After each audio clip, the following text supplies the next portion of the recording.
Welcome back to Galaxy Grid. As always, I'm your host, Alex Thorne, head of firm-wide research at Galaxy. We've got a great group today. Zach Picorni, Jianing Wu, and Lucas Chayan from Galaxy Research. Hey, everyone. How's it going? GM. It's been an exciting week. We've got three big topics to get to. Before we get to those, I need to remind you to please refer to the link to the disclaimer in the show notes. Note that none of the information in this show constitutes investment advice or an offer, recommendation, or solicitation by Galaxy or any of its affiliates to buy or sell any securities. Bitcoin Whitepaper turned 17 years old. It can drive. It's been driving for about a year, but it can't yet vote or be drafted into the military or smoke cigarettes for that matter. It is a elder adolescent. Is that the terminology? My gosh, a lot has changed in those 17 years. We'll talk about some of what has changed. Also, it's an altcoin ETF bonanza. The floodgates have finally opened. We've got many altcoin ETFs launching last week. In the United States, most notably Solana ETF that we'll talk about.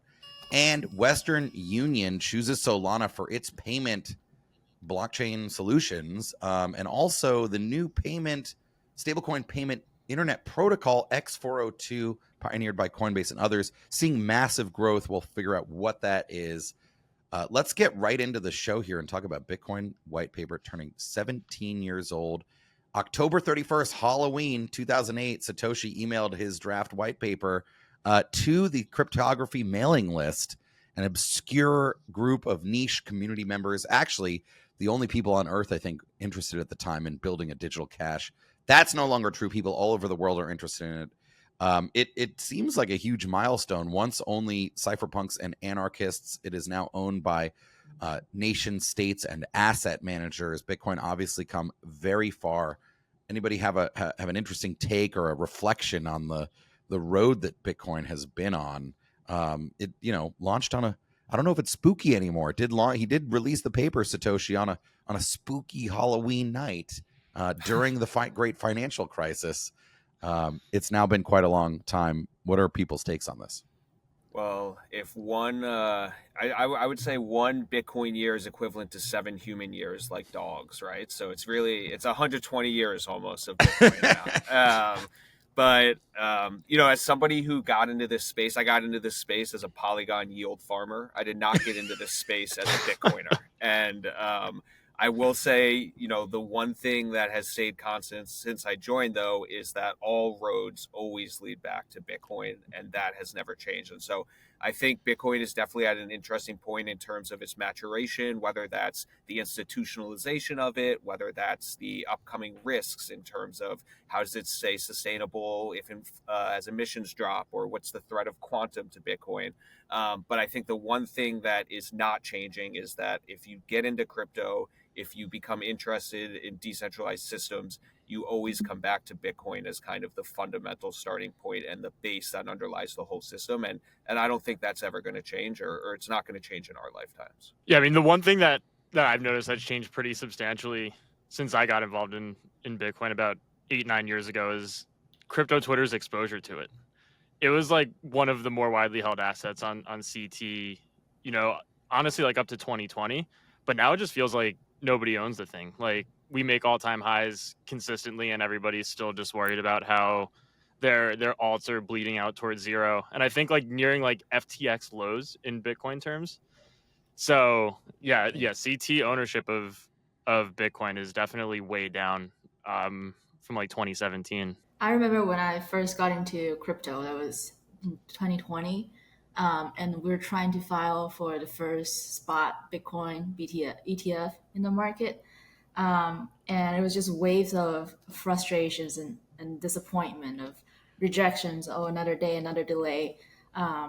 So that is very interesting of how far we've come right now to institutions really thinking about allocating to Bitcoin, even with like BlackRock recommending allocations to it. So it's like a gate opening for institutional money.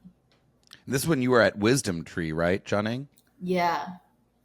I mean, it was just a bleak. 2020 also for Bitcoin. There was a moment in March, I believe it was March 12th, 2020. I remember it quite well.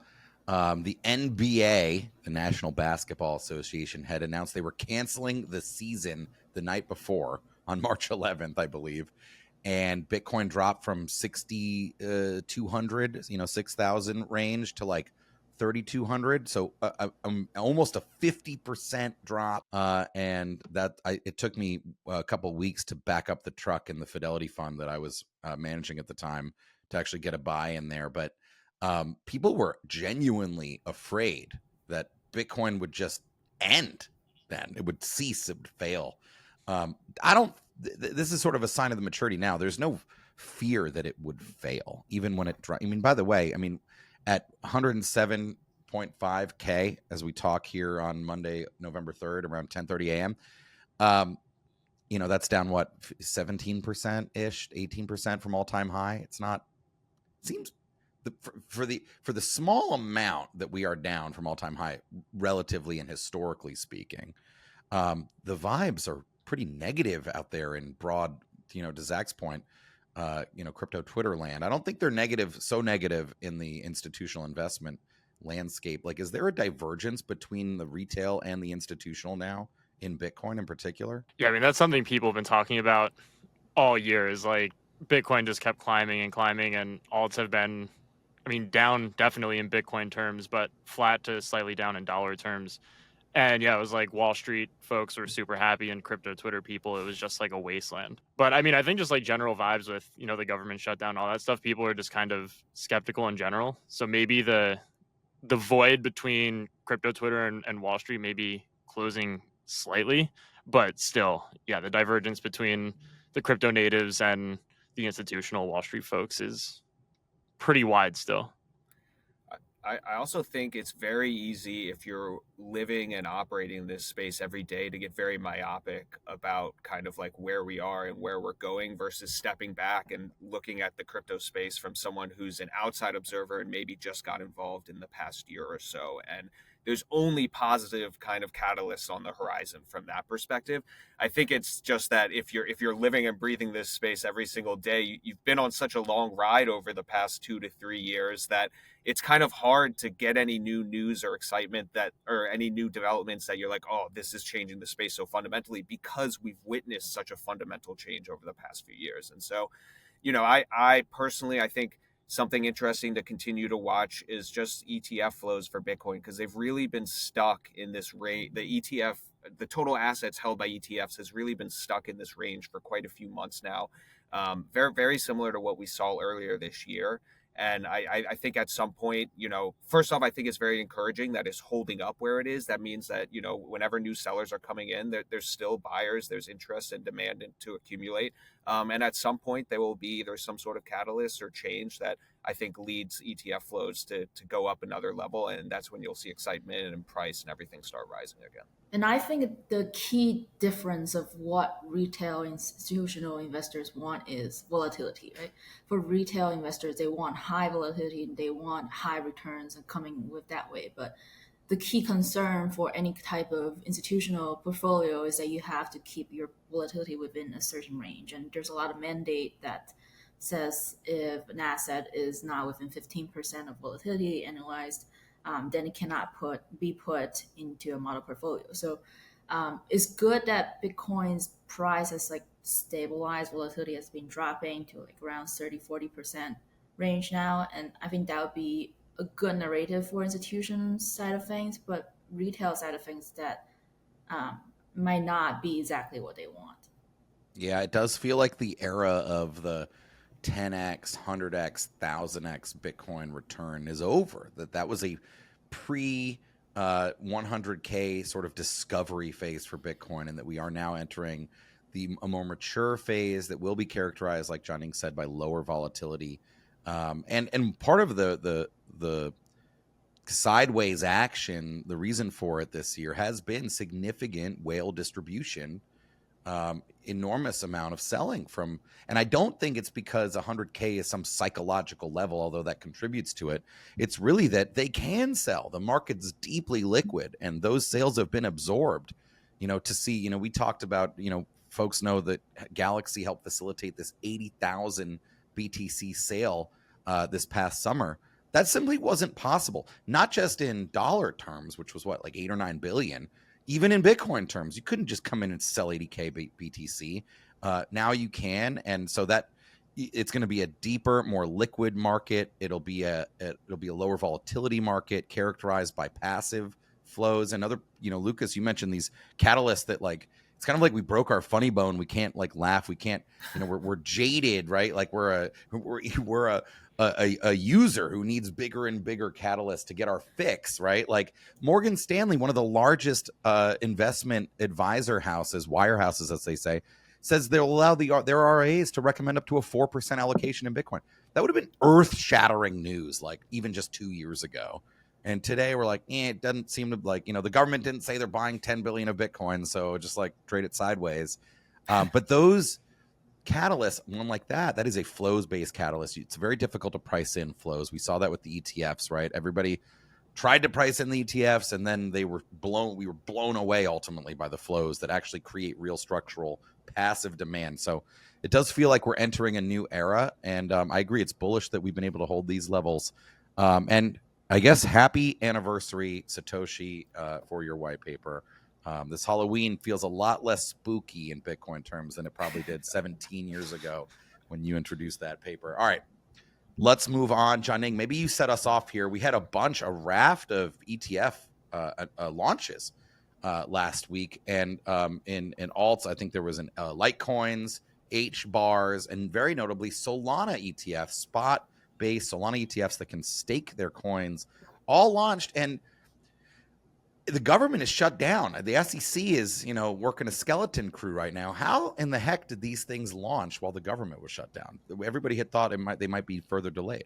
Two factors here. One is that SEC passed in September the generic listing standard, which allows tokens that qualify certain standards to be listed and traded on exchanges. And the second thing, which is really interesting, is that the SEC has put out a guidance before the government shutdown that says if you file in your registration documents to remove the delaying amendment, then you can trigger a 20-day waiting period, after which that the national exchanges can list your ETF and to be traded on the market.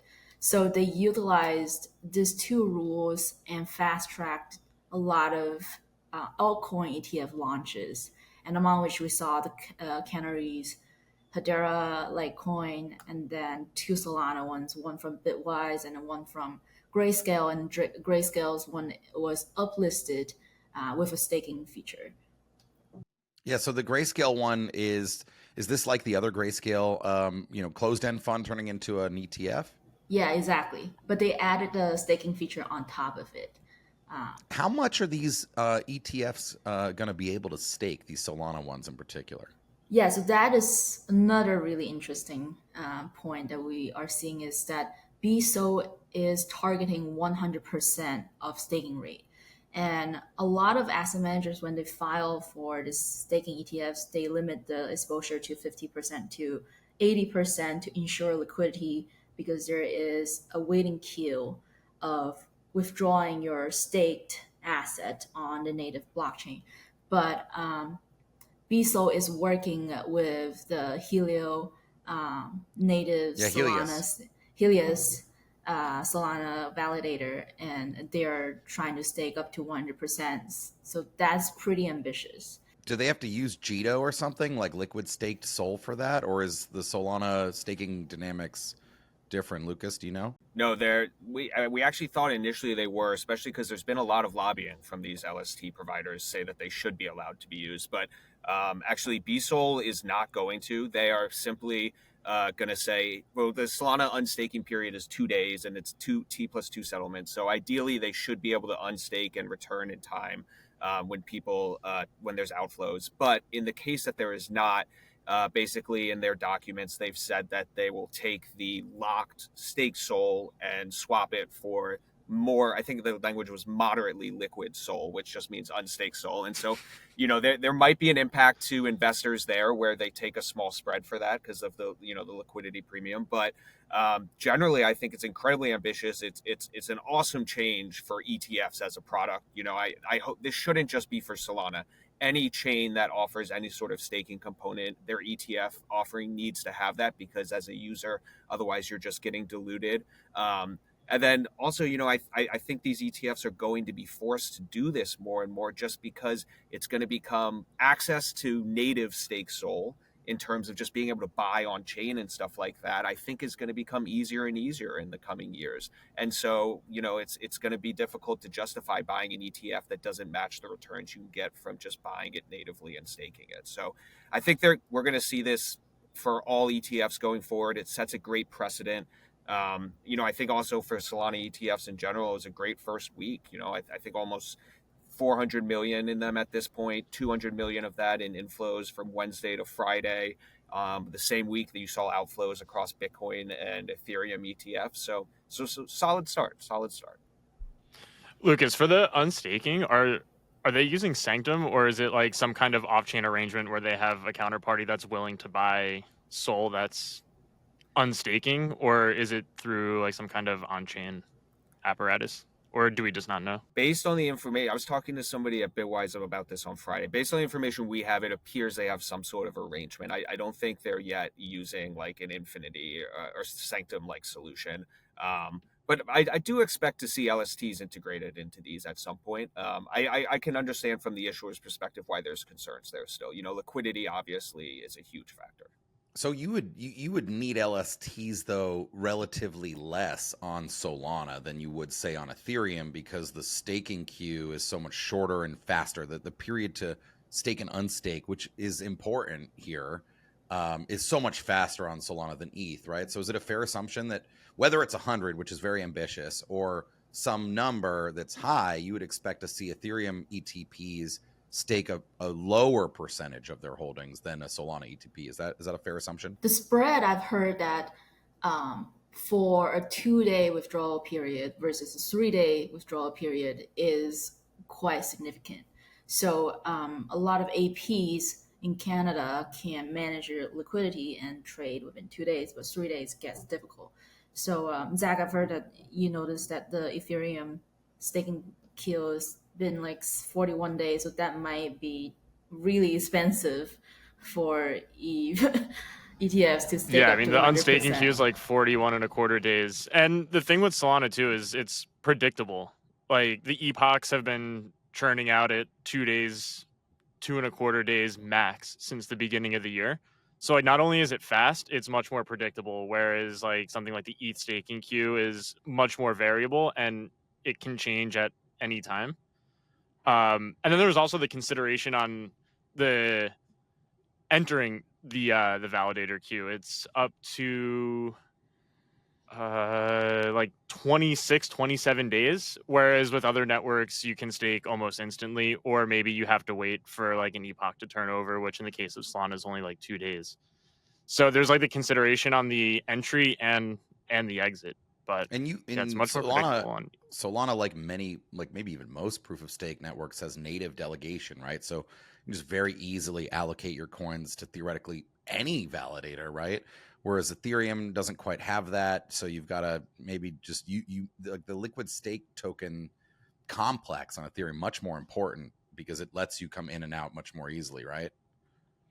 Yeah. And I mean, LSTs on ETH, I mean, it's partially a function of just relative market cap, but I think like a third to 35% of all staked ETH is actually done through LSTs. So the LST complex is much more liquid and probably more usable from day one than it is on ETH, or on Sol, sorry. But I mean, I expect that to kind of change as regulation kind of becomes more favorable and more ETFs kind of turn towards this stuff. I think they could be a big bootstrapper of liquefying the LSTs on Sol. I was going to say they need to start enshrining LSTs into chains. That I think would be a big unlock in terms of making these things more secure and could possibly help with liquidity. But just final point I want to say on this is I think this discussion right here like points to the main benefit of staking being used in these ETFs, which is now there's this whole TradFi complex that has to start understanding these dynamics and get educated on these things. And that brings you a lot deeper into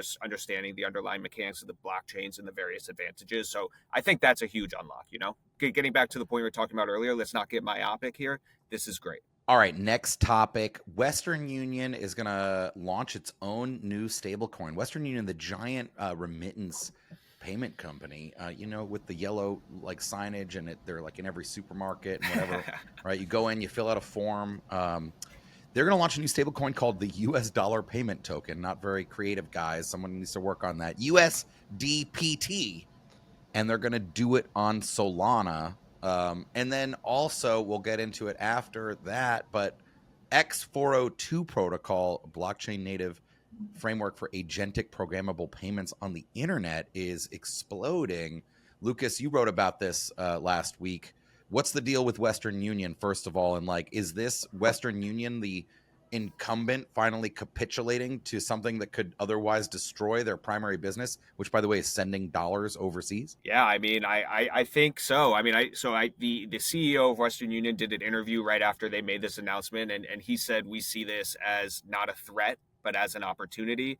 I think digging deeper there, in my view, I think they probably have a lot of angst about what's going on here, because this really does threaten to disrupt their business quite a bit.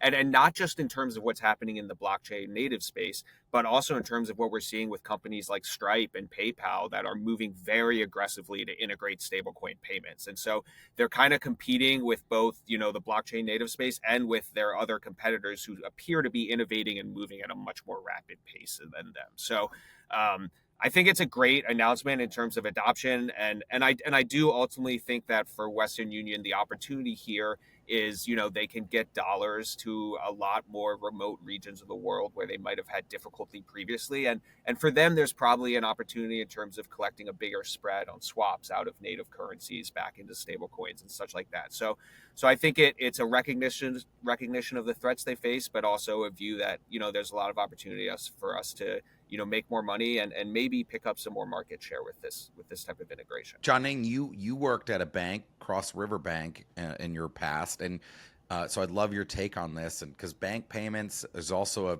big thing. I guess it's not the primary. In Europe, banks pretty much do all payments. In the U.S., we have sort of separated the payment and banking layers a bit, but maybe they're going to merge. But also at the end of last year, you predicted in our cryptocurrency report, predictions report on December 31st, 2024, you said there will be at least 10 stablecoin launches backed by TradFi partnerships. One, does this qualify? And two, like, where are we on that path? You must have been right on this, because I feel like it's like almost every other week I hear of a new one. Yeah, in terms of like the number of banks or financial entities that are looking to launch stablecoins, I feel like that's already probably more than 20 that they have announced but not yet launched. Yeah. But back to the first question, I think from my experience of working at a bank, the hardest thing to solve for crypto payment is the on-off ramp part, where money can flow internally in your own internal banking system, but when it comes to distribute to real wallets to users' hands, that transition is particularly challenging due to like regulations in various countries. That's probably the biggest hurdle. So it is great to see that all of the regulatory hurdles have been overcome, or not all overcome, but the environment has changed. And the tone of the governments have changed, and that has led to the opportunity of this financial service company to be able to try to do this kind of things. So I think what Western Union is doing in terms of working with wallets and integrating with their cross-border payments, that is a really big opportunity. Yeah, and they've got that on-off ramp stuff in like countries all over the world, right? One of the most distributed in terms of like access to being able to send money in remote regions. So you call them the Tron of traditional financial payments. I think one thing that also came out in this announcement, and there's not a huge amount of details yet, is they also announced that they're going to be building this digital asset network, which is going to be acting as kind of an on-ramp, off-ramp using blockchain infrastructure. So I think we'll probably see a pretty big push into the wallet space as well, and that should be great. I mean, that's a huge unlock. That seems like a big point, because like one of the things that stablecoins, one of the reasons they can so disrupt the existing remittance companies, is that the average person, when you receive the remittance, has to physically go in to a physical location and get the cash out, either in dollars or in the local currency. But it's not just that it's cheaper and easier to send the value over the border with the stablecoin or a crypto in general. it's also that you don't have to go in. You can just send it to grandma's cell phone, right? And if stablecoins become widely accepted as a form of payment, then, you know, your remittance recipient doesn't actually need to do anything. Like, it just shows up right there on their phone, then they can spend with it online or in person potentially without ever even going to the brick and mortar. So maybe defensively building out that wallet architecture so that at least it's going into a Western Union, you know, crypto wallet. Maybe that's a sort of part of their defense mechanism. It's also what makes them different from the other approaches that some of these payments companies have been taking, like Stripe and Tempo partnering. Like, they're just building their own blockchain. Arc is doing something similar.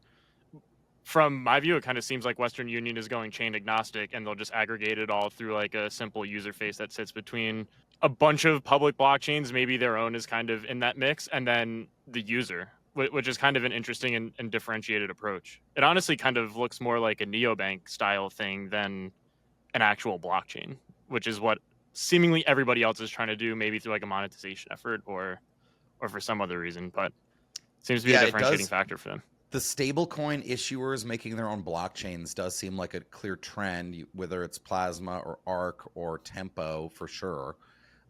Is part of that because, you know, rates are falling and stablecoin revenues have been driven by yield on the underlying collateral, and maybe they're trying to transition into a transaction-based revenue model, and they know they can't, you know, charge the 10, 20, 30% that remittance companies do, but maybe they can capture the blockchain fees. Like, why let the stablecoin transfers accrue to Tron or Ether or Sol when they could maybe accrue to your own validator set? Is that part of the thinking, you think, with Tempo and Arc? Yeah, I mean, I think that's likely, but Western Union through the wallet UI approach can also do something very similar. Like, if I have to go into a Western Union wallet to send a transaction, theoretically they can tack on a fee on top of the Sol or the ETH fee or whatever network you're sending it over. So you kind of can get to the same style revenue, just from a different architectural approach. But yeah, I think the wallet setup is a bit more unique than what others are doing. Yeah, and I think it also just comes down to distribution. It's the same thing we see in crypto right now. Like, everyone just wants to make sure they own the distribution, and they're, you know, all of these companies that have already massive user bases are saying, all right, like, where can we build our own infrastructure or integrate existing infrastructure that allows us to give people the same advantages they get from blockchains and stablecoins and crypto, but they keep using us as their main interface to interact with. And then they build out ecosystems with it. Yeah, that's also why a bunch of big players are partnering up to launch their own stablecoins. I think that's pretty smart to get the biggest distribution together with maybe your competitors, but not leave it out for others. Well, it's one of the biggest narratives in sort of crypto markets and in fintech and payments generally this year has been the rise of stablecoins. I think it'll definitely increase. Before we go on to other news, I forgot to bring up this X402 native agentic programmable internet money layer. Lucas, what is this? And also, maybe how does this fit into the conversation? This sounds like, you know, it's a new way to even get around the Western Unions or the Tempos or the Stripes potentially. What is this X402? Yeah, definitely. We talked a little bit about it last week, but, you know, yeah, it's a new way to process and send payments on the internet. So instead of having to go through, you know, your traditional payment processor like a credit card network or a PayPal, you know, X402 basically lets any website or server handle the payment natively. So it embeds a payment function directly into like the internet's request structure. And so I think that's a big shift from how things work today, right? Like, right now, when you pay online, your money moves through this chain of banks, card networks, payment gateways that they batch, they settle these transactions, there's delays. With X402, you're just saying, all right, actually, we're going to integrate stablecoin payments on blockchain natively into the internet. And whenever you want to, you know, hit a server and maybe there's a payment function, that payment can happen instantly using stablecoins for very cheap. So it's exciting in terms of opening up a new or adding to stablecoin payment rails and making them more adopted. It's also very exciting because it's building towards a future state of the world where agents power basically all transactions on the internet instead of users. And so I think that's probably the real unlock that this is getting to over the longer term. I think it's pretty early. If kind of you look at what set off this X402 frenzy, there was two real things that happened over the past week. First, somebody basically released like a X402 scan. This company, Merit Payments, basically built a way for you to see what was happening with X402 in terms of stats, but also it was a client. So anyone who's not technical and wanted to use the X402 standard could, pay agents to go do tasks for them, see the merchants that were online. So that was one thing. And then the other thing was basically a developer team realized that, they could use X402 to let people pay to mint meme coins and launched a meme coin launcher with it. And, from there it just took off. And so, Yeah. but this is what we see every time with this, right? It is the speculators come in first. They bring in some users. Those users then bring in developers. And so we just saw, I think, over the past 2 weeks, that first stage happen. We've now probably got, finger in the air, 30 to 60 developer teams now building on X402. And we'll probably see over the next 3 to 6 months, can this get real traction and can this happen? It's not happening in a void, right? Like Stripe is working with ChatGPT on a similar type of concept. So it's a very competitive space. And this was like 402 comes from an early HTTP error code. 402, I think people are familiar with 404, page not found. There was the initial sort of developers of the internet, of the World Wide Web, had envisioned a error 402, payment not included or payment required.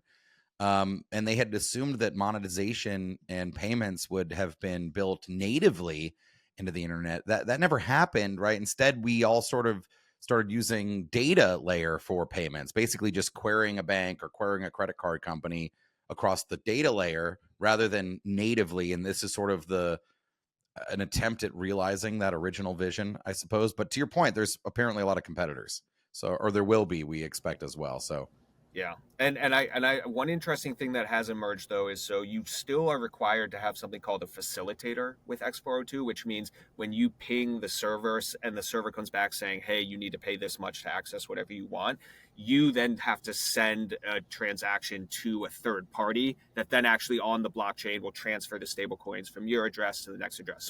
So I think I've seen some characterizations that this removes the middleman and all that. No, there's an incredible amount of infrastructure that's going to need to be built around this. But Coinbase, I think, did maybe do the X402 standard a favor by setting facilitator payments at 0 to start with. So there is middlemen, but they're not taking any fees on doing these types of transactions. Oh, the race to the bottom's already hit the bottom, basically? We're at race to the top now. All right, let's wrap it up here. Some other news. Okay, one that I wanted to ask, because I know Zach has looked into this, but DRW, the big trading company based in Chicago, led or backed a new treasury company for the Canton Network. And did I read this right? The Canton Network is a new permission blockchain launched by Digital Asset Holdings. If that's correct, that is one of the oldest blockchain companies in crypto. I think founded maybe in 2013. Zach, you looked at Canton. What is that? Yeah, well, I mean, it's more than just a single blockchain. It's kind of like a network of networks akin to Cosmos or the Avalanche C chain and all of the subnets. What's particularly defining about Canton is, one, its use of Danimal, the digital asset modeling language. It's just a smart contract language developed by the digital asset company. And all of the subnets, or they call them domain sinks, are private. And you essentially offer read access to your chain by letting people run a validator on it. Then there's this kind of master chain called the global sync that enables atomic cross-chain transactions. So like if you run Alex chain and you're doing some kind of banking task and I'm running Zach chain and it's some kind of payments task, we can actually have atomic transactions on both of our chains that are facilitated by the global sync. So it's a network of networks that has infrastructure that allows you to do atomic transactions cross-chain, which makes it unique versus like Cosmos or Avalanche, where everything kind of runs asynchronously. And having atomic transactions across all the subnets is either not possible or very difficult. So it's unique in that sense. So technologically interesting and differentiated? Wow. Yeah, technologically interesting. All right. Here's another set of quick ones I want to ask about. Securitize, the tokenization firm, one of the oldest and most successful, is trying to go public via SPAC. And MetaMask maker ConsenSys is going to try to go public via IPO. Man, the equity environment for crypto firms gotten quite interesting. Is there more still? Is the window still open? I mean, it seems like it, and I think there's a fair number of people on Twitter that have kind of acknowledged it as well and have started pivoting into the crypto related equities. And I think it was really kicked off by Circle and their massive IPO. But yeah, the window for crypto related equities still seems to be wide open. Yeah, I think so as well. I think it's just for now, like ideally what we would want to see, right? And Alex, you've led this initiative for Galaxy, is that a lot of this stuff moves on chain and is facilitated under, Solana's internet capital markets, or, stuff that Echo and Legion is doing. But, it remains the case that, for mass kind of assets to get access to these types of like products, they still need to go through traditional equity markets, and that's probably going to remain the case in the near term. I think we're making the bet that's not going to be the case over the long term. We also have ConsenSys IPO coming up too. I mean, that's a big business. I mean, they have MetaMask, Infura. What else do they have now at this point? I've forgotten over the years, but they used to have Truffle. Oh, Linea. Yes, Linea, the L2, the Ethereum L2. One of the only L2s that currently is buying back their token, right? Although it's much smaller than, say, a base. Let's wrap it up here. I'll start with you, John Ning. What are you looking at this week that has you excited or that you're paying close attention to? I think interesting dynamic is playing out between like the ETF flows versus the DATs, especially with Solana ETF launching last week. I know we've seen a bunch of Solana DATs prices drop around like 15 to 20% more than their Bitcoin and Ethereum peers did. So it's interesting to see how, like, who is buying what channels of flows are coming for both of them, and is there like a conflict of which market share is going to be eaten up by which. So that is what I'm watching this week. Yeah, these DACOs really need to prove to their holders why they're a better vehicle than an ETF, and that's going to take time because they basically we have more coming on that front. We've been discussing a paper about maybe DATS 2.0, but I won't tease it too much. Lucas, what are you looking at this week?